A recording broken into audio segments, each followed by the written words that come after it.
Oi pessoal, tudo bem? Bom dia.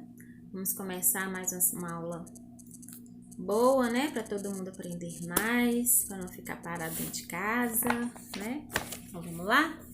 Nós vamos estudar página 328, pirâmides ecológicas. Então, dentro desse tópico, é só para vocês saberem as formas que se tem de se mostrar aquela cadeia alimentar que a gente estudou na aula passada. Então, as pirâmides ecológicas, elas são representações gráficas da transferência de matéria e energia por meio dos diferentes níveis tróficos das cadeias e teias alimentares que nós já vimos na aula passada, que é cada palavrinha dessa que eu falei. Existem tipos de pirâmides ecológicas, então elas vão ser construídas de acordo com o meu objetivo. Se o objetivo for representar o número total de seres vivos que tem na cadeia alimentar, é chamada pirâmide de números. Se o objetivo é demonstrar a quantidade de matéria viva naquela cadeia alimentar, é chamada pirâmide de massas ou biomassas. Se o objetivo for mostrar a quantidade de energia que se transfere de um nível trófico para outro nessa cadeia, é pirâmide de energia, ok? Então, eu tenho essa forma de representar as pirâmides ecológicas, através de um desenho de uma pirâmide mesmo, onde a base é maior e vai diminuindo.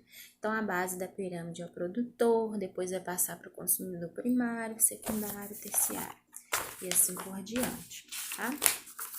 Então, nós vamos ver agora, vocês vão comigo para a página 333, onde a gente fala um pouquinho sobre o equilíbrio nos ecossistemas, porque nós sabemos que a cadeia alimentar, as teias alimentares, elas são de vital importância para que o ambiente fique em equilíbrio. Se eu tenho algum desses fatores faltando, diminuído ou aumentado, eu desequilibro essa cadeia, esse ecossistema.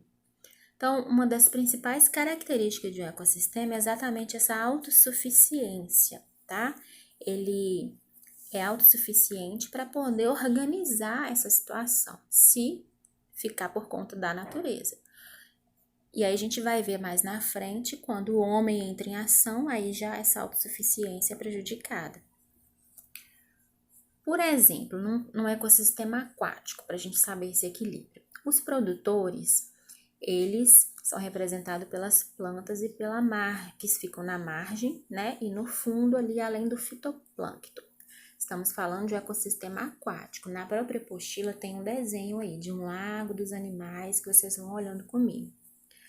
Os consumidores primários, que são os microcrustáceos, os caramujos, os peixes herbívoros, eles são os consumidores primários, porque eles vão se alimentar dessas plantas ali que são os produtores. E aí vem os consumidores terciários, são os peixes carnívoros de terceira ordem e as aves, que elas vão se alimentar dos consumidores secundários. Os decompositores, que são as bactérias e os fungos, eles são encontrados principalmente no fundo do lago. E aí eles vão usar os restos das plantas e dos animais para obter energia, tá? Para o processo que eles precisam. Então, enquanto só a natureza intervir, o ecossistema ele consegue se manter em equilíbrio. Ele vai se reorganizando. Agora, quando que esse ecossistema ele está em desequilíbrio, que isso também acontece? Quando o homem começa a agir. Então, aí, o ecossistema ele não é capaz de resistir a essa ação do homem. Nesse caso, quando o homem coloca substâncias estranhas, retira dele o que é essencial, ou age diretamente sobre os seres vivos, prejudicando, até interrompendo as cadeias alimentares, isso desequilibra o ecossistema. Então, por exemplo, o homem vai colocar inseticida para matar um inseto que está prejudicando ali. E aí, o que ele vai fazer? Esse inseticida, ele tem o inconveniente de matar não só os insetos que estão transmitindo doença, mas mata todos os insetos da região. Aí, o que pode acontecer? Consequência 1. Na falta de alimento para as aves que se nutrem dos insetos, o que elas vão fazer? Se não tem inseto, elas vão migrar para outras regiões. E aí, para não morrer de fome, elas fazem essa migração. E aí ocorre falta não só dos insetos que morreram com os inseticidas, mas das aves também, que fugiram dali para poder encontrar alimento. E aí a consequência 3, faltou inseto, faltou ave. O que vai diminuir? A polinização que as aves fazem quando elas vão, né, se alimentar. E as plantas não produzem sementes, há a diminuição da polinização. Consequência 4. Sem a produção de semente, não surgem novas plantas e os animais herbívoros ficam prejudicados. Consequência 5. Nessas condições, vai haver uma diminuição do número de herbívoros. Então, isso vai refletir sobre os animais que se alimentavam deles. E na consequência 6, estabelece uma reação em cadeia que vai desequilibrar todo o ecossistema. Então, vocês estão vendo? Se eu tenho a mudança em um só daquela cadeia alimentar, isso gera um desequilíbrio geral de toda a cadeia alimentar. E várias consequências, nos vários níveis tróficos que a gente já estudou. Então, muitas vezes, o homem ele desequilibra um ecossistema por ignorar como se estabelecem essas relações, igual vocês estão aprendendo agora. Então, isso acontece, por exemplo, com a onça pintada do Pantanal.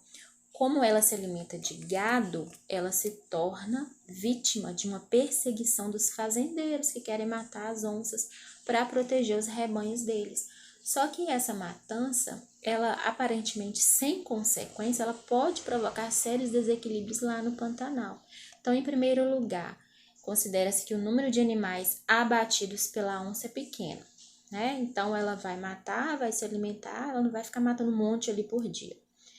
E aí, além disso, ela ataca organismos que apresentam algum problema, ou seja, se não morresse, prestaria ainda um favor ao fazendeiro, pois estaria eliminando do rebanho animais mais fracos, que morrendo eles não iam se reproduzir. Então, geralmente, o que ela vai pegar são os mais fracos do rebanho.